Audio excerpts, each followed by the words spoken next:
राधानगरी धरणस्थळाजवळील खासदार शाहू महाराज छत्रपती यांच्या वाड्यावर राधानगरी, फेजिवडे, राऊतवाडी, रामनवाडी, दाजीपूर पंचक्रोशीतील प्रमुख नेते, कार्यकर्ते आणि व्यापारी संघटनांच्या प्रतिनिधींची बैठक झाली।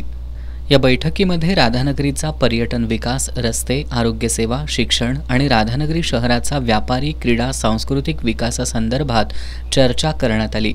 बैठकीत ग्रामस्थांनी विविध विकास कामांच्या संकल्पना मांडल्या। यावेळी खासदार शाहू महाराज छत्रपती यांनी राधानगरी तालुक्याला पर्यटन विकासाच्या मोठ्या संधी असल्याचं सांगून ही संधी ओळखून विकास साधण्याची ग्वाही दिली। राधानगरी दाजीपूर रस्त्याची दुरवस्था आणि रुंदीकरणासंदर्भात त्यांनी बांधकाम अभियंत्यांना सूचना दिल्या।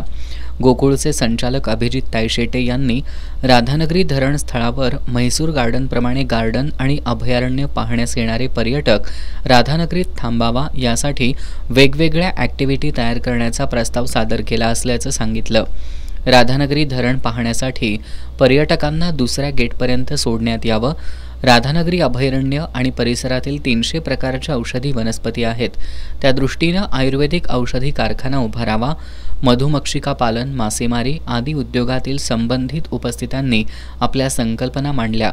यावेळी रमेश बचाटे, बशीर राऊत, विश्वास राऊत, सतीश फणसे, संतोष कावळे, दादासू सांगावकर, संतोष तायशेटे, महेश मोरये, शशिकांत बैलकर, रामचंद्र चौगले, जलसंपदा विभागाचे अभियंता प्रवीण पारकर, सार्वजनिक बांधकाम विभागाचे अभियंता शिवाजी इंगवले यांच्यासह विविध विभागांचे अधिकारी, व्यापारी असोसिएशनचे पदाधिकारी, ग्रामस्थ उपस्थित होते।